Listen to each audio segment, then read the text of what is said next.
তারপর আকায়ে নামদার মাদানী তাজদার নূরে মুজাসসাম সৈয়দুল আবরার ও আখিয়ার জিন্দা নবী হায়াতুন নবী আলিমে মাকা ও মায়াকুনের খবরদাতা নবী নবী মুহাম্মদুর রাসূলুল্লাহ সাল্লাল্লাহু তাআলা আলাইহি ওয়াসাল্লামের উপর শতকোটি দরুদ ও সালাম শান্তির ধারায় বর্ষিত হোক। সকলেই পড়ি আল্লাহুম্মা আমিন।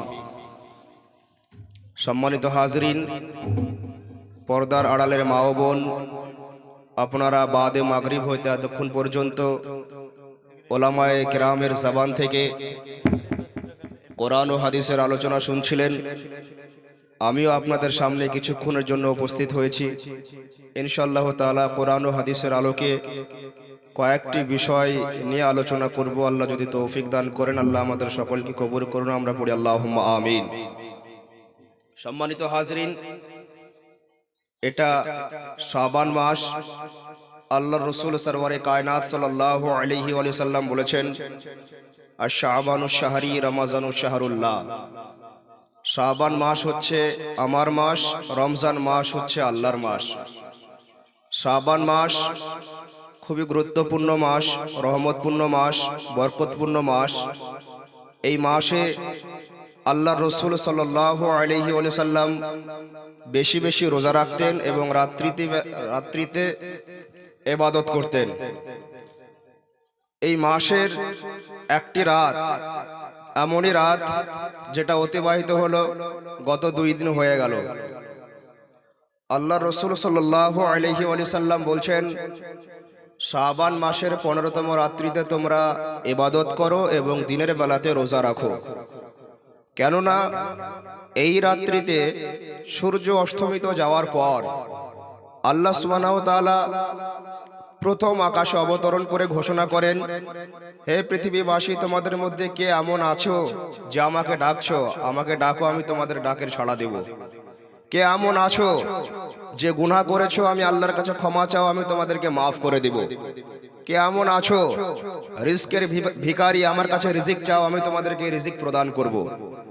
ঠিক এইরকমই আল্লাহ পাকের ঘোষণা সকাল পর্যন্ত হয়ে থাকে। সম্মানিত হাজরিন, এই শাবান মাসের 15তম রাত এমনই একটা গুরুত্বপূর্ণ রাত, এমনই একটা ফজিলতপূর্ণ রাত। এই রাতে মাত্র 2 রাকাত নামাজ পড়লে 400 বছর ধরে ইবাদত করে যে সওয়াব না পাওয়া যায়, তার থেকে বেশি সওয়াব পাওয়া যায়। আল্লাহর একজন নবী হযরত ঈসা আলাইহিস সালাম, তিনি কোনো একটা কাজের জন্য বাড়ি থেকে বের হয়েছেন। পাহাড়ি এলাকা দিয়ে চলছেন। পাহাড়ের পদদেশে দেখছেন একটা সুন্দর চকচকে পাথর, সাদা রঙের, ডিমের আকৃতিতে। আল্লাহর নবী ঈসা আলাইহিস সালাম সেই পাথরটা দেখার পরে বড় আশ্চর্য হলেন। আল্লাহ রাব্বুল আলামিন বলছেন, ঈসা, আশ্চর্য হওয়ার কোনো কারণ নেই, সামনের দিকে যদি এগিয়ে যাও আরো আশ্চর্য হয়। বলে কেমন করে? আল্লাহ সুবহানাহু ওয়া তাআলা সেই পাথরটাকে 2 টুকরো করলেন। হযরত ঈসা আলাইহিস সালাম দেখলেন ছোট্ট একটা ডিমের সমান পাথরের মধ্যে একজন ব্যক্তি ইবাদত করছে। তার পাশে একটা আঙ্গুরের গাছ, তার পাশ দিয়ে বয়ে যাচ্ছে একটা প্রবাহিত নদী। আল্লাহর নবী ঈসা আলাইহিস সালাম আশ্চর্য হয়ে সেই ব্যক্তির নিকটে যাওয়ার পরে জিজ্ঞাসা করলেন, তোমার পরিচয় কি? সেই ব্যক্তি বললেন, আমি মূসা নবীর উম্মত। তুমি এখানে কতদিন ধরে আছো? বলে, আমি এখানে 400 বছর ধরে আছি। 400 বছর ধরে আমি একাগ্রতার সহিত একাকীভাবে এখানে ইবাদত করছি। আল্লাহর নবী ঈসা আলাইহিস সালাম আশ্চর্য হয়ে মনে মনে ভাবছেন, পৃথিবীর এমন কোনো মানুষ নাই যেই মানুষটা এই ব্যক্তির থেকে, মূসা নবীর এই উম্মতের থেকে ইবাদত আমল করে আগে বেড়ে যাবে। তার কারণ তিনি 400 বছর ধরে ইবাদত করছেন একাকীভাবে। তার ডানে বামে সামনে পিছনে কেউ নাই। অহংকারের কোনো গল্প নাই, গৌরবের কোনো গল্প নাই, গুরুরের কোনো গল্প নাই। এইরকম চিন্তায় চিন্তিত হযরত ঈসা আলাইহিস সালাম হলেন। তখন আল্লাহ সুবহানাহু ওয়া তাআলা বলেন, ঈসা, আশ্চর্য হওয়ার কোনো কারণ নাই। তোমার পরে আখেরি জামানার নবী আসবে, তার নাম মুহাম্মদুর রাসূলুল্লাহ। সেই মুহাম্মদুর রাসূলুল্লাহকে আমি একটা মাস দান করব। সেই মাসটা হলো শাবান মাস। সেই মাসে একটা তাকে রাত দান করব। সেই রাতটা হলো শাবান মাসের 15তম রাত। ওই রাতে যদি মুহাম্মদ সাল্লাল্লাহু সাল্লাল্লাহু আলাইহি ওয়াসাল্লামের উম্মত কেউ 2 রাকাত নামাজ পড়ে, আমি আল্লাহ মুসা নবীর উম্মত 400 বছর ধরে এই জায়গায় একাকীভাবে ইবাদত করে যে নেকি উপার্জন করতে না পেরেছে, তার থেকে বেশি মুহাম্মাদের উম্মতকে আমি 2 রাকাত নামাজের বিনিময়ে বেশি সওয়াব দান করব। সম্মানিত হাজরিন, এই মাস খুবই গুরুত্বপূর্ণ মাস, এই মাস খুবই রহমতপূর্ণ মাস। বর্তমান সোশ্যাল মিডিয়ার সময় বিভিন্ন জনের আলোচনা, বিভিন্ন জনের বক্তব্য আপনারা শুনছেন, শুনেছেন, শুনবেন। কেউ বলছে শাবান মাসে রোজা রাখলে জাহান্নামে যাওয়ার জন্য যথেষ্ট। কেউ বলছে শাবান মাসের 15তম রাত্রিতে জেগে ইবাদত করলে, আমার পূর্বে মৌলানা হেলালুদ্দিন সাহেব বললেন, বলার আর প্রয়োজন বোধ মনে করছি না। এরকম বাজে বাজে মন্তব্য করছে। যাই হোক, সম্মানিত হাজরিন, আমরা আহলে সুন্নাত ওয়াল জামাতের মানুষ, আমাদের আকীদা ও বিশ্বাস আল্লাহর রাসূল সরওয়ারে কায়নাত সাল্লাল্লাহু আলাইহি ওয়াসাল্লাম হচ্ছেন জিন্দা নবী। আল্লাহর রাসূল সাল্লাল্লাহু আলাইহি ওয়াসাল্লাম অদৃশ্যের সংবাদ জানেন। আল্লাহর রাসূল সাল্লাল্লাহু আলাইহি ওয়াসাল্লাম, তাকে আল্লাহ পাক এমন বৈশিষ্ট্য, এমন সম্মান দান করেছেন, পৃথিবীর মানুষ দোয়া করবে, তাদের দোয়া কবুল হতেও পারে, নাও হতে পারে, কিন্তু আল্লাহর রাসূল সরওয়ারে কায়নাত সাল্লাল্লাহু আলাইহি ওয়াসাল্লামকে আল্লাহ পাক এমন ক্ষমতা দান করেছেন যে রাসূল করিম সাল্লাল্লাহু আলাইহি ওয়াসাল্লামের দোয়া করতে দেরি হয়, আল্লাহ রাব্বুল আলামিন তার দোয়াকে কবুল করতে দেরি করেন না। সম্মানিত হাজরিন, রাত গভীর, মানুষ সংখ্যা নাই, এইরকমই হয় যে প্রধান অতিথি হয় তাকে প্রায় শেষ দিকেই দেয়, আলোচনা করে সেও মজা পায় না। আর মাত্র সামনে 22 বিঘা, 22টা লোক হবে কিনা এখানে আমার মনে হচ্ছে না। 22 বিঘা জায়গার নাম, 1 বিঘার মালিক যদি একজন করে হতো তাও 22টা লোক হতো। যাই হোক বাপ, যেগুলো আছেন একটু মনোযোগ সহকারে শোনার চেষ্টা করবেন, কথাগুলো বোঝার চেষ্টা করবেন। আমার পূর্বে পশ্চিমবঙ্গের বিখ্যাত জীবনী বক্তা, যার দ্বারাতে, যার মাধ্যমে সারা পশ্চিমবঙ্গে জীবনী কি জিনিস মানুষ বুঝতে পেরেছে। জীবনী কাকে বলে মানুষ আগে জানতো না। মৌলানা হেলালুদ্দিন সাহেব রেজভী, তিনার মাধ্যমে জীবনী বক্তা পশ্চিমবঙ্গে জন্ম হয়েছে। তো এরকম বক্তার বক্তব্য শুনলেন। তার পূর্বে হাফিজ জিয়াউল মুস্তাফা, তারও মুখ থেকে সুরালি কণ্ঠে বক্তব্য শুনলেন। আমি আমার টোটাফোটা আওয়াজে আপনাদের সামনে কেটে কেটে কয়েকটা কথা বলবো ইনশাল্লাহ। শুনতে রাজি আছেন তো? মনে হয় রাজি নান, শুনতে ইচ্ছা করছে না। যে সুর দিয়ে বলবে না, টান দিয়ে বলবে না, কি করে শুনবো কাটা কাটা কথা, গল্পের মতো, হ্যাঁ না? যাই হোক বাবা, একবার দরুদ শরীফ পড়ুন। আল্লাহুম্মা সাল্লি আলা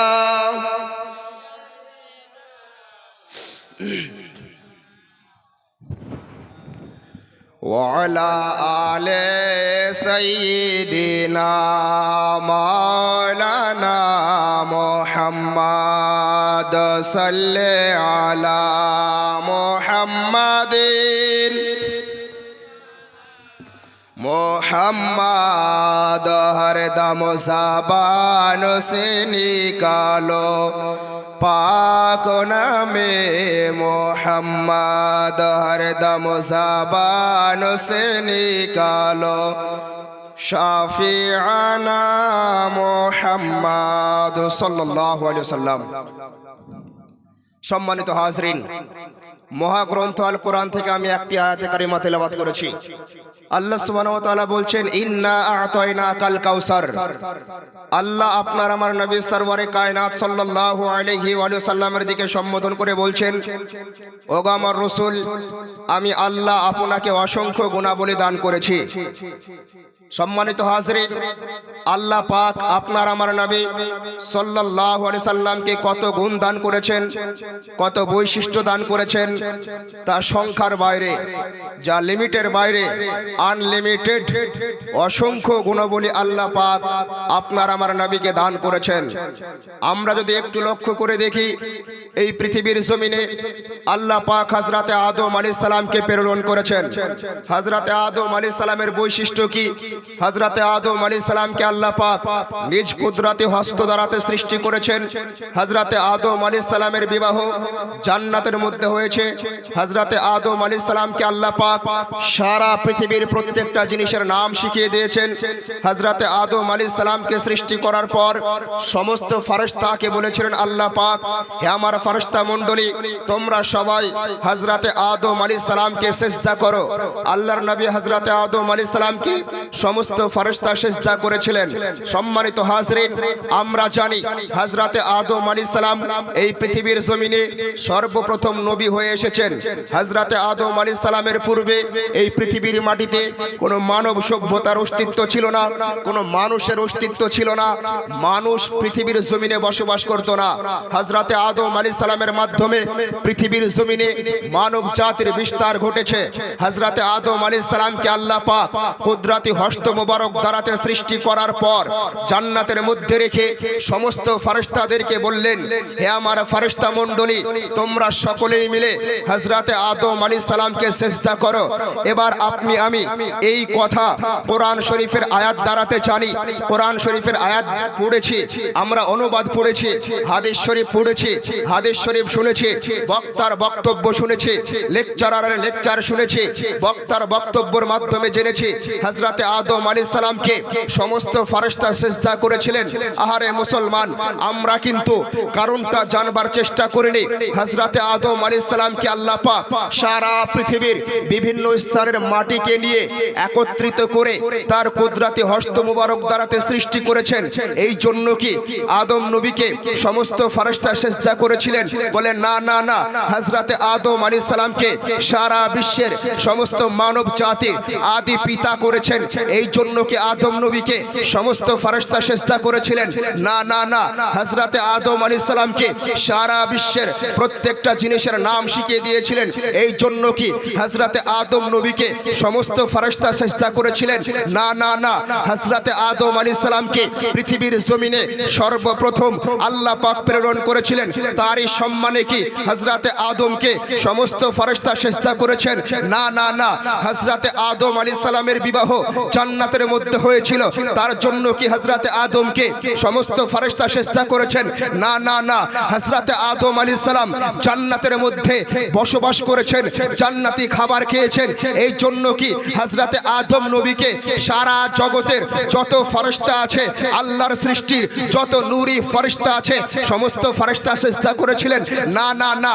এবার প্রশ্ন করবেন, হুজুর হযরতে আদম আলাইহিস সালাম সমস্ত নবীদের পিতা, হযরতে আদম আলাইহিস সালাম সমস্ত ওলিদের পিতা, হযরতে আদম আলাইহিস সালাম সারা বিশ্বের মানব জাতির পিতা, হযরতে আদম আলাইহিস সালামকে আল্লাহ কুদরতি হস্ত মোবারক দ্বারাতে সৃষ্টি করেছেন। হযরতে আদম আলাইহিস সালামকে আল্লাহ পৃথিবীর জমিনে সর্বপ্রথম প্রেরণ করেছেন, এর জন্য সিজদা করেননি। তাহলে কিসের জন্য ফেরেশতারা হযরতে আদম পয়গম্বরকে সিজদা করলেন? আহারে মুসলমান, আল্লাহর নবী পয়গম্বরে আযম জনাবে মুহাম্মদুর রাসূলুল্লাহ ইরশাদ করেন, আউয়ালু মা খালাকাল্লাহু নূরি, আল্লাহ পাক আমার নূরকে সর্বপ্রথম সৃষ্টি করেছেন। কোন সময় সৃষ্টি করেছেন? ওই সময় নবীর নূরকে সৃষ্টি করা হয়েছে যেই সময় জান্নাত ও জাহান্নামের অস্তিত্ব ছিল না, যেই সময় আরশ ও কুরসির অস্তিত্ব ছিল না, যেই সময় ফেরেশতার অস্তিত্ব ছিল না, যেই সময় মানব জানবের অস্তিত্ব ছিল না, যেই সময় আকাশ জমিনের অস্তিত্ব ছিল না, যেই সময় কোন নবীকে নবুয়ত দান করা হয়েছিল না, যেই সময় কোন রাসূলকে রিসালাত দান করা হয়েছিল না, যেই সময় কোন ওলিকে বেলায়াত দান করা হয়েছিল না, তারও পূর্বে রব্বে কায়নাত তার কুদরতি নূর দ্বারাতে মুস্তাফার নূরকে তৈরি করেছিলেন। আর ওই মুস্তাফার নূরকে হযরতে আদম আলাইহিস সালামের মধ্যে রেখেছিলেন।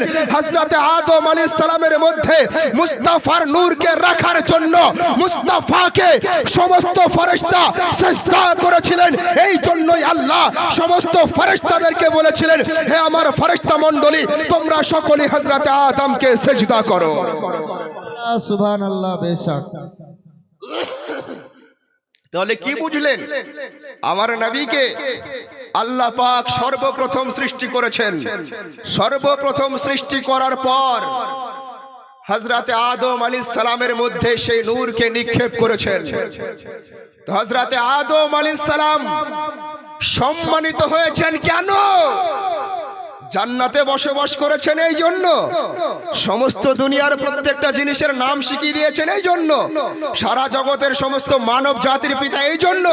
না না না, সারা জগতের মূল পয়গম্বরে আযম জনাবে মুহাম্মদুর রাসূলুল্লাহ সাল্লাল্লাহু আলাইহি ওয়াসাল্লামের নূরের সাদকায় হযরত আদম আলাইহিস সালাম সম্মানিত হয়েছেন। সম্মানিত হাজরিন, আর একটু সামনের দিকে এগিয়ে চলুন। পৃথিবীর জমিনে সর্বপ্রথম হযরত আদম নবী আসলেন, তার পূর্বে কোনো নবী আসেননি, কোনো রসুল আসেননি, কোনো মানুষ ছিল না, কোনো মানুষের অস্তিত্ব ছিল না।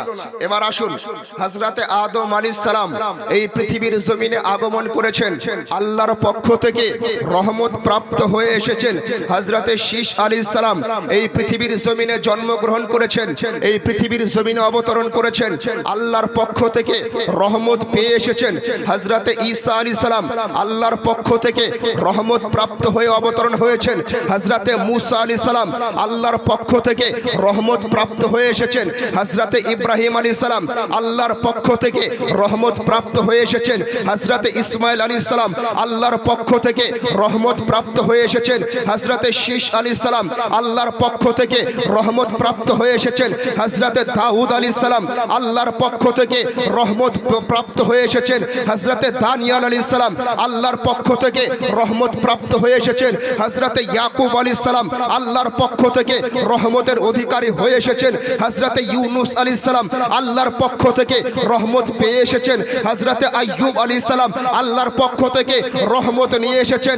এক কথায় 1,24,000 মতান্তরে 2,24,000 নবী ও রাসূলদের মধ্যে আমাদের নবী ও রাসূল ছাড়া পৃথিবীতে যত নবী ও রাসূল এসেছেন, প্রত্যেকটা নবী ও রাসূল আল্লাহর পক্ষ থেকে রহমত প্রাপ্ত হয়ে এসেছেন, আল্লাহর পক্ষ থেকে রহমতের অধিকারী হয়ে এসেছেন, আল্লাহর পক্ষ থেকে রহমত নিয়ে এসেছেন।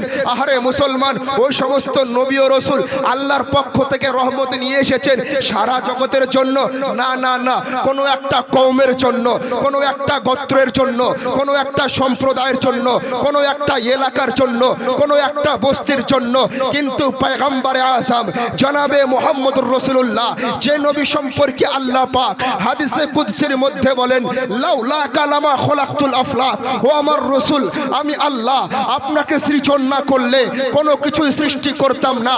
এমনকি রব্বে কায়নাত, তিনি যে রব, তিনি যে প্রতিপালক, তিনি যে সৃষ্টিকর্তা, তিনি যে খালিক ও মালিক, এটাও প্রকাশ হতো না। তাহলে বোঝা গেল আপনার নবীর জন্য, আমার নবীর জন্য আকাশের অস্তিত্ব হয়েছে, আমার নবীর জন্য এ জমিনের অস্তিত্ব হয়েছে, আমার নবীর জন্য এ বাতাসের অস্তিত্ব হয়েছে, আমার নবীর জন্য অন্যান্য নবী ও রাসূলগণ নবুয়ত ও রিসালাত পেয়েছেন, আমার নবীর জন্য সারা কায়নাতকে সৃষ্টি করা হয়েছে। আহারে মুসলমান, ওই নবী যখন মক্কার মাটিতে আরব দেশের রাজধানী আব্দুল্লাহর ঘরে মা আমিনার কোলে 570 খ্রিস্টাব্দে রবিউল আউয়াল মাসের 12 তারিখে জন্মগ্রহণ করলেন, তখন সারা জগৎ আলোয় আলোকিত হয়ে গেল। মুস্তাফা জানে রহমতকে আল্লাহ পাক সর্বপ্রথম সৃষ্টি করার পর সর্বশেষ প্রেরণ করলেন। ওগো মাওলা, সমস্ত নবীকে তুমি রহমত দিয়ে প্রেরণ করেছো, সমস্ত নবী তোমার রহমতের অধিকারী হয়ে দুনিয়াতে এসেছেন। আমার নবীকে তুমি কেমন করে প্রেরণ করেছো? আমার নবীকে তুমি কি করে প্রেরণ করেছো? রব্বে কায়নাত পবিত্র গ্রন্থ আল কোরআনে বলছে, ওয়ামা আরসালনাকা ইল্লা রাহমাতাল লিল আলামিন, ও আমার রাসূল, আমি আল্লাহ আপনাকে সারা জগতের জন্য রহমত করে প্রেরণ করেছি। তাহলে বোঝা গেল নবী আমার কোনো একটা কওমের জন্য রহমত নয়, নবী আমার কোনো একটা গোত্রের জন্য রহমত নয়, নবী আমার কোনো একটা সম্প্রদায়ের জন্য রহমত নয়, নবী আমার কোনো একটা জাতের জন্য রহমত নয়, নবী আমার কোনো একটা দেশের জন্য রহমত নয়। যেমন রব সারা জগতের প্রতিপালক, ঠিক তেমনি মুহাম্মদ সারা জগতের রহমত। এই জন্য কোন ব্যক্তি বলেছেন, रहमते रसूल पाक की हर शाय पे आम है, रहमते रसूल पाक की हर शाय पे आम है, हर गुल में हर शजर में मुस्तफा का नाम है। नारे तकबीर, नारा रिसालत, मसला के आला हजरत दीन इस्लाम हजरत अल्लामा मौलाना मुफ्ती अय्यूब अली रिजवी साहेब। नारे तकबीर, नारा रिसालत, मसला के आला हजरत 22 बीघा ग्रामवासी। সম্মানিত হাজরিন, তাহলে কি বুঝলেন? আল্লাহ পাক আপনার আমার নবীকে কোনো একটা গোত্রের জন্য, কোনো একটা জাতির জন্য, কোনো একটা সম্প্রদায়ের জন্য রহমত করে প্রেরণ করেননি। আপনার আমার নবীকে আল্লাহ পাক সারা কায়নাতের জন্য রহমত করেছেন। জোরে বলুন সুবহানাল্লাহ। সম্মানিত হাজরিন, আমরা নামাজ পড়ি, একটু কথা বলুন না বাবা, যে কজন আছেন পিছনের গুলো যদি সামনের দিকে এগিয়ে আসেন। বারবার এখানে কয়েকজন আমার আক্তার ভাই পরিচিত মানুষ, এলাকাতেই বাড়ি, হ্যাঁ, তো ওনার চোখেই চোখ পড়ছে। তো আপনারা পিছন থেকে একটু যদি সামনের দিকে এগিয়ে আসতে পারতেন, তাহলে হয়তো আপনাদের চোখে চোখ পড়তো, মহব্বতটা বাড়তো। তারপর একবার দর্শক পড়ুন আল্লাহুম্মা।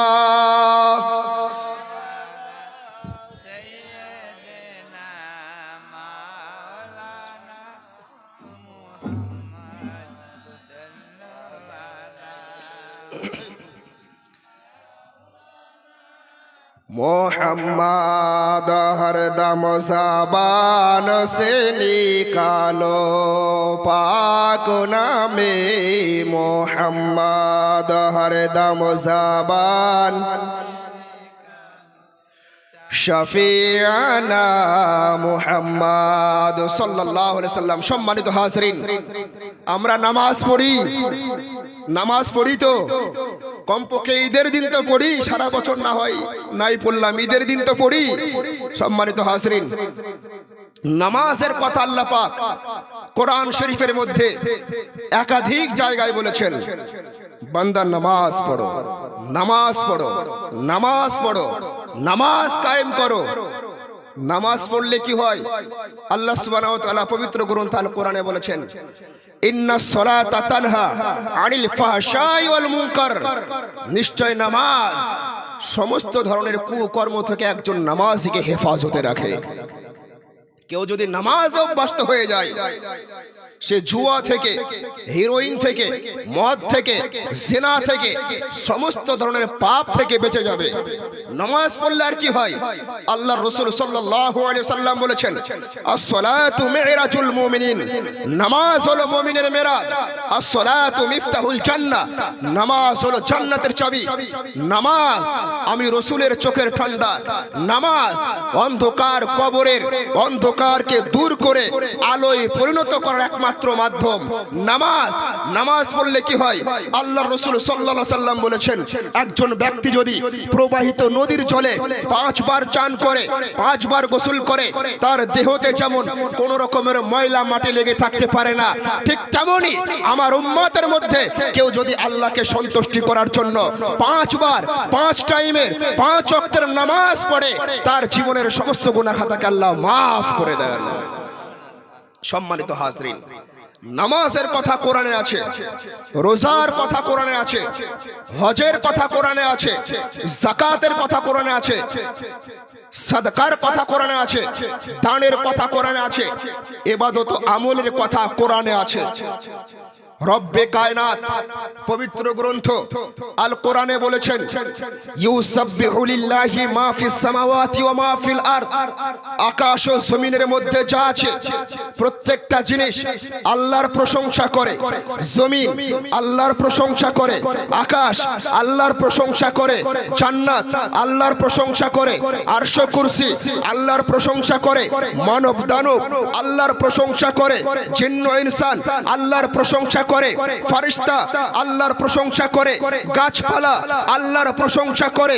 রব্বে কায়নাত সারা জগৎ তোমার প্রশংসা করে, সারা জগৎ তোমার তাসবিহ তাহলিল করে, সারা জগৎ তোমার ইবাদত করে। ওগো মাওলা, তোমার সৃষ্টিকুলের মধ্যে সর্বশ্রেষ্ঠ শ্রেষ্ঠত্ব দান করেছো মানব জাতিকে। মানব জাতি তোমার জন্য নামাজ পড়ে, মানব জাতি তোমার জন্য রোজা রাখে, মানব জাতি তোমার জন্য হজ করে, মানব জাতি তোমার জন্য যাকাত প্রদান করে, মানব জাতি তোমাকে খুশি করার জন্য ইবাদত আমল করে। মাওলা, নামাজের কথা তুমি কোরআনে আলোচনা করেছো, তুমি কি নামাজ পড়ো? মাওলা বলে, না, আমি নামাজ পড়ি না, নামাজ আমার বান্দা পড়বে। মাওলা, তুমি তো রোজা ফরজ করেছো, তুমি কি রোজা রাখো? রব বলে, না, আমি রোজা রাখি না, রোজা আমার বান্দা রাখবে। মাওলা, তুমি তো যাকাত ফরজ করেছো, তুমি কি যাকাত আদায় করো? বলে, না, যাকাত আমার বান্দা আদায় করবে। মাওলা তুমি তো হজ ফরজ করেছো, হজ কি তুমি করো? বলে না, হজ আমার বান্দা করবে। তাহলে কি বোঝা গেল? নামাজ বান্দা পড়ে আল্লাহর জন্য, রোজা বান্দা রাখে আল্লাহর জন্য, ইবাদত বান্দা করে আল্লাহর জন্য। সারা ইবাদত আল্লাহ ফরজ করেছেন, কোন ইবাদত আমল করে না। মাওলা সারা জগৎ তোমার প্রশংসা করে, সারা জগৎ তোমার ইবাদত করে, সারা জগৎ তোমার তাসবিহ তাহলিল করে। মাওলা তুমি কি করো?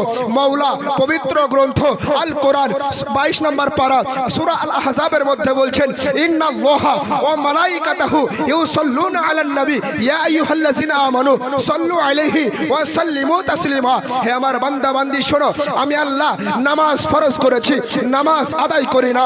আমি আল্লাহ রোজা ফরজ করেছি, আমি রোজা রাখি না। আমি আল্লাহ ইবাদত আমল ফরজ করেছি, আমি আল্লাহ ইবাদত আমল করি না। একমাত্র আমি আমার প্রিয় রাসূলের উপরে আমার ফেরেশতাদেরকে নিয়ে দরুদ ও সালাম বর্ষণ করতে থাকি। ইয়া আইয়ুহাল্লাযিনা আমানু, হে ঈমানদারগণ তোমরাও সেই নবীর উপরে দরুদ ও সালাম প্রেরণ করো। তাহলে কি বুঝলেন?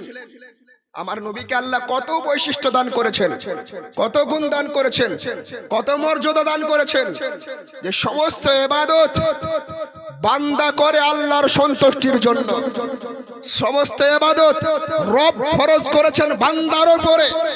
আল্লাহ কোনো ইবাদত করেন না, আল্লাহ ইবাদত থেকে পাক, আল্লাহ উপাসনা থেকে পাক, আল্লাহ আরাধনা থেকে পাক, আল্লাহ তাসবিহ তাহলিল থেকে পাক। কিন্তু আল্লাহ পাক আপনার আমার নবী পয়গম্বর আযম জনাবে মুহাম্মদুর রাসূলুল্লাহর উপরে দরুদ ও সালাম পেশ করে থাকেন। আর মুমিন মুসলমানদেরকে বলেছেন তোমরাও সেই নবীর উপরে দরুদ ও সালাম পেশ করো। সম্মানিত হাজরিন, দরুদ ও সালাম কেমন গুরুত্বপূর্ণ ইবাদত, কেমন গুরুত্বপূর্ণ আমল। যার সন্তান নাই সে সন্তান চাইবে কার কাছে? একটু কথা বলুন। যার সন্তান নাই সেই সন্তান চাইবে কার কাছে? আল্লাহর কাছে। সন্তান দেওয়ার মালিক কে? আল্লাহ। রিজিক দেওয়ার মালিক কে? আল্লাহ। বৃষ্টি দেওয়ার মালিক কে? আল্লাহ। হায়াতে রাখার মালিক কে? আল্লাহ। মৃত্যু দেওয়ার মালিক কে? আল্লাহ। বৃষ্টি বর্ষণ করার মালিক আল্লাহ। বাতাস চালু করার মালিক আল্লাহ। সারা জগৎকে পরিচালিত করছেন কে? আল্লাহ। বান্দা আল্লাহর জন্য নামাজ পড়ে, নামাজ পড়ার পরে দোয়া করে, মাওলা আমার সন্তান নাই, তুমি আমাকে সন্তান দান করো। বান্দা রোজা করার পরে দোয়া করে, আল্লাহ আমি তো রোজা রাখলাম, রোজার মধ্যে যদি ভুল হয় আমাকে মাফ করে দিয়ে আমার রোজাকে তোমার দরবারে কবুল করে নাও। যাকাত দেওয়ার পরে বান্দা দোয়া করে, মাওলা যাকাত আদায় করলাম, যদি যাকাত আদায় করতে ভুল হয় মাফ করে আমার যাকাতকে তোমার পবিত্র দরবারে কবুল করে নাও। হজ করার পরে দোয়া করে, মাওলা হজ আদায় করলাম, যদি ভুল হয় মাফ করে আমার হজকে কবুল করো। উমরা করার পরে দোয়া করে, মাওলা উমরা করলাম, কাবাকে দর্শন করলাম, কাবার তাওয়াফ করলাম, যদি ভুল ত্রুটি হয় মাওলা মাফ করে আমার উমরাকে কবুল করো, উমরাকে কবুল করো। কুরবানি করার পরে দোয়া করে, মাওলা আমার কুরবানিকে দোয়া করো। বৃষ্টির প্রয়োজন হলে আল্লাহর কাছে চাই, বাতাসের প্রয়োজন হলে আল্লাহর কাছে চাই, জান ফিরিয়ে পেতে আল্লাহর কাছে চাই, সন্তান আল্লাহর কাছে চাই, রিজিক আল্লাহর কাছে চাই, ধন সম্পদ আল্লাহর কাছে চাই, মান আল্লাহর কাছে চাই, ইজ্জত আল্লাহর কাছে চাই, সম্মান আল্লাহর কাছে চাই, অর্থ আল্লাহর কাছে চাই। সারা পৃথিবীর প্রত্যেকটা মানুষ দোয়া করে, মাওলা তুমি আমার দোয়াকে কবুল করো। পৃথিবীর মানুষ নামাজ পড়ার পর তার দোয়া কবুল হবে না, রোজা রাখার পর তার দোয়া কবুল হবে না, হজ করার পর তার দোয়া কবুল হবে না, যাকাত প্রদান করার পর তার দোয়া কবুল হবে না, উমরা করার পর তার দোয়া কবুল হবে না, কুরবানি করার পর তার দোয়া কবুল হবে না, দান করার পর তার দোয়া কবুল হবে না, সাদকা করার পর তার দোয়া কবুল হবে না। এবার বলবেন অর্ধক রাত্রিতে 12টার সময় বক্তব্যের মধ্যে আপনি বলছেন নামাজ পড়ার পর দোয়া করলে দোয়া কবুল হবে না, রোজা রাখার পর দোয়া করলে দোয়া কবুল হবে না, ইবাদত করার পর দোয়া করলে দোয়া কবুল হবে না, যাকাত প্রদান করার পর দোয়া করলে দোয়া কবুল হবে না, তাসবিহ তাহলিল করার পর দোয়া করলে দোয়া কবুল হবে না। তাহলে দোয়া কবুল হবে কি করে? রবের দরবারে দোয়া পৌঁছাবে কি করে? তিরমিজি শরীফের মধ্যে হাদিস বর্ণিত আছে, উমরে ফারুক আযম রাদিয়াল্লাহু তাআলা আনহু থেকে হাদিস বর্ণিত, আল্লাহর নবীর সাহাবী হযরত উমরে ফারুক আযম রাদিয়াল্লাহু তাআলা আনহু বর্ণনা করেন, কোন বান্দার দোয়া রবের দরবার পর্যন্ত পৌঁছায় না যতক্ষণ পর্যন্ত না সেই দুয়ার মধ্যে মদিনাওয়ালা মুস্তাফার স্মরণে, মদিনাওয়ালা মুস্তাফার মহব্বতে দরুদ ও সালাম না পড়া হয়, সেই দোয়া রবের দরবার পর্যন্ত পৌঁছায় না। তাহলে যে দোয়া রবের দরবার পর্যন্ত পৌঁছায় না, সেই দোয়া কবুল হওয়া না হওয়া পরের কথা, প্রথমত কাজ আপনার আমার রবের দরবার পর্যন্ত দোয়াটা পৌঁছাবে কিভাবে? রবের দরবার পর্যন্ত দোয়া পৌঁছানোর তদবির হলো মদিনাওয়ালা মুস্তাফার উপরে দরুদ ও সালাম পড়া সেই দুয়ার মধ্যে। জি জি বেশক। সম্মানিত হাজরিন,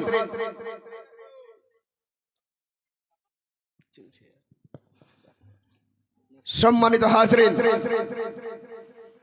তাহলে কি বুঝতে পারলেন? ঠিক আছে, খান খান খান, ওইদিকে মন দিয়েন না, আমার দিকে একটু মন দিয়েন, তাহলেই হবে। যে কজন আছেন আর মাত্র কয়েক মিনিটে বলবো, না কি বলছেন? বুঝতে পারছেন আমার কথা?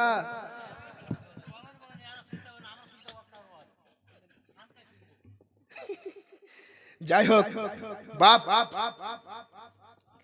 আল্লাহ রসুল সরওয়ারে কায়নাত মুস্তাফা জানে রহমত সাল্লাল্লাহু আলাইহি ওয়াসাল্লাম কতটা মর্যাদার অধিকারী। আল্লাহ পাক আপনার আমার নবী সরওয়ারে কায়নাত ফখরে মওজুদাত নবী মুহাম্মদুর রাসূলুল্লাহ সাল্লাল্লাহু আলাইহি সাল্লামকে কতটা সম্মান দান করেছেন, কতটা মর্যাদা দান করেছেন। হাফিজ সাহেব দোয়া করেন, হাফিজ সাহেবের দোয়া কবুল নাও হতে পারে। মৌলভী সাহেব দোয়া করেন, মৌলভী সাহেবের দোয়া কবুল নাও হতে পারে। মুফতি সাহেব দোয়া করে, মুফতি সাহেবের দোয়া কবুল নাও হতে পারে। মাওলানা সাহেব দোয়া করে, মাওলানা সাহেবের দোয়া কবুল নাও হতে পারে। মুহাক্কিক সাহেবের দোয়া কবুল নাও হতে পারে। মুফাসসির সাহেবের দোয়া কবুল নাও হতে পারে। মুদাররিস সাহেবের দোয়া কবুল নাও হতে পারে। মুমিনের দোয়া কবুল নাও হতে পারে। পীর সাহেবের দোয়া কবুল নাও হতে পারে। কিন্তু পয়গম্বরে আযম জনাবে মুহাম্মদুর রাসূলুল্লাহকে আল্লাহ পাক এমন সম্মানে সম্মানিত করেছেন, যে নবীর আঙ্গুলের ইশারায় আকাশের চন্দ্র দুই টুকরো হয়ে যায়, যেই নবীর আঙ্গুলের ইশারায় ডুবে যাওয়া সূর্য পুনরায় ফিরে চলে আসে, যে নবী জঙ্গলের মধ্যে প্রবেশ করে যান, জঙ্গলের প্রাণী পশু পাখি মুস্তাফার জিয়ারতের জন্য রাস্তায় বেরিয়ে এসে নবীর সামনে দাঁড়িয়ে সালাতুস সালাম পেশ করতে থাকে। আহারে মুসলমান, আপনি আমি কোন নবীর উম্মত, যেই নবীকে আল্লাহ পাক সৃষ্টি করার পর 63 বছরের জীবন দান করেছেন। 63 বছর পর নবী আমার পর্দা করেছেন, নবী আমার ইন্তেকাল করেছেন, রওজা শরীফে শুয়ে আছেন। ও রওজা কোন রওজা? যে রওজা শরীফে সকাল বেলাতে রবের পক্ষ থেকে 70,000 ফেরেশতার অবতরণ হয়। সেই ফেরেশতা সন্ধ্যা পর্যন্ত মদিনাওয়ালা মুস্তাফার রওজা শরীফটাকে ঘিরে ঘিরে সালাতুস সালাম পেশ করতে থাকে। আবার সন্ধ্যা যখন হয়ে যায়, আবার রবের পক্ষ থেকে 70,000 ফেরেশতার কাফিলা আসে। সকাল পর্যন্ত মুস্তাফার উপরে দরুদ ও সালাম পড়তে থাকে।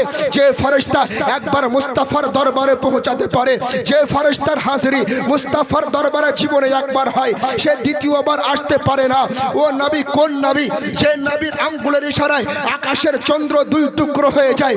আপনার আমার দোয়া কবুল হয় না, আপনার আমার দোয়া কবুল হতে দেরি হয়। কিন্তু পয়গম্বরে আযম জনাবে মুহাম্মদুর রাসূলুল্লাহকে আল্লাহ এমন সম্মানে সম্মানিত করেছেন, মুস্তাফার দোয়া করার জন্য হাত উপরে উঠতে দেরি হয়, মুস্তাফার দোয়া কবুল করতে আল্লাহ দেরি করেন না। আহারে মুসলমান, হযরতে আনাস রাদিয়াল্লাহু তাআলা আনহু থেকে হাদিস বর্ণিত, আল্লাহর নবীর সাহাবী হযরতে আনাস রাদিয়াল্লাহু তাআলা আনহু বর্ণনা করেন, যখন নবী আমার মক্কা ছেড়ে মদিনায় অবতরণ করলেন, মদিনায় মসজিদে নববী আপনার তৈরি হলো। মসজিদে নববীতে নবী আমার সাহাবায়ে কেরামকে নিয়ে জুমার দিনে খুতবা প্রদান করছেন। মিম্বারের উপরে নবী আমার দাঁড়িয়ে আছেন, খুতবা দিচ্ছেন। একজন সাহাবী দাঁড়িয়ে বললেন, ইয়া রাসূলুল্লাহ, ইয়া হাবিবাল্লাহ, মদিনার মাটিতে দীর্ঘদিন বৃষ্টি বর্ষণ হয়নি। অনাবৃষ্টির কারণে পশু পাখি পাখিগুলো মারা যাচ্ছে ইয়া রাসূলুল্লাহ ইয়া হাবিবাল্লাহ অনাবৃষ্টির কারণে ফসলগুলো মারা যাচ্ছে ইয়া রাসূলুল্লাহ ইয়া হাবিবাল্লাহ অনাবৃষ্টির কারণে গাছগুলো শুকিয়ে যাচ্ছে ইয়া রাসূলুল্লাহ ইয়া হাবিবাল্লাহ অনাবৃষ্টির কারণে মায়েদের দুগ্ধ শুকিয়ে যাচ্ছে মায়েদের স্তন থেকে সন্তানগুলো দুগ্ধ পাচ্ছে না ইয়া রাসূলুল্লাহ ইয়া হাবিবাল্লাহ আমরা বড় বিপদগ্রস্ত অবস্থায় আছি আপনি আমাদের জন্য দোয়া করে দিন যেন রব্বে কায়নাত আমাদের উপরে রহমতের বৃষ্টি বর্ষণ করে নবী আমার সাহাবীর কথা শোনার সঙ্গে সঙ্গে দুটো হাতকে আকাশের দিকে উঠিয়ে দিলেন বলে মাওলা মদিনার মাটিতে আমি বসবাস করি মদিনার মাটিতে আমার চাহনেওয়ালারা বসবাস করে দীর্ঘদিন বৃষ্টি না হওয়ার কারণে মানুষ মারা যাচ্ছে ওগো মাওলা দীর্ঘদিন বৃষ্টি না হওয়ার কারণে পশু পাখিগুলো মারা যাচ্ছে ওগো মাওলা দীর্ঘদিন বৃষ্টি না হওয়ার কারণে গাছপালাগুলো শুকিয়ে যাচ্ছে মাওলা আমি নবী তোমার পবিত্র দরবারে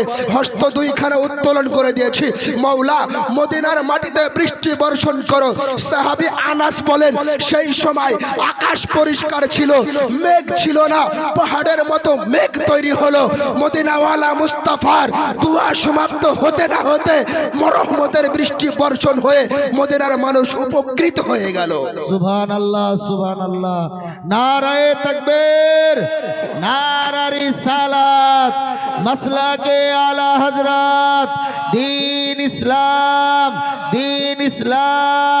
22 বিঘা গ্রামবাসী জালসা কমিটি নারায়ে তাকবীর নারা রিসালাত মাসলাকে আলা হযরত হযরত আল্লামা মাওলানা মুফতি আইয়ুব আলী রেজভী সাহেব নবী আমার মদিনার মসজিদে নববীতে জুমার দিনে খুতবা প্রদান করছিলেন একজন সাহাবী বললেন ইয়া রাসূলুল্লাহ মদিনার মাটিতে দীর্ঘদিন বৃষ্টি হয়নি মানুষজন ক্ষতিগ্রস্ত অবস্থায় রয়েছে আপনি একটু দোয়া করে দিন আল্লাহর রাসূল দোয়া করলেন আকাশে মেঘ ছিল না বৃষ্টি বর্ষণ হতে আরম্ভ হলো সারা দিন পার হয়ে গেল রাত পার হয়ে গেল শনিবার পার হয়ে গেল রবিবার পার হয়ে গেল সোমবার পার হয়ে গেল মঙ্গলবার পার হয়ে গেল বুধবার পার হয়ে গেল বৃহস্পতিবার পার হয়ে গেল আবার জুমার দিন আসলো বৃষ্টি বন্ধ হওয়ার কথা নাই বৃষ্টি বন্ধ হয় না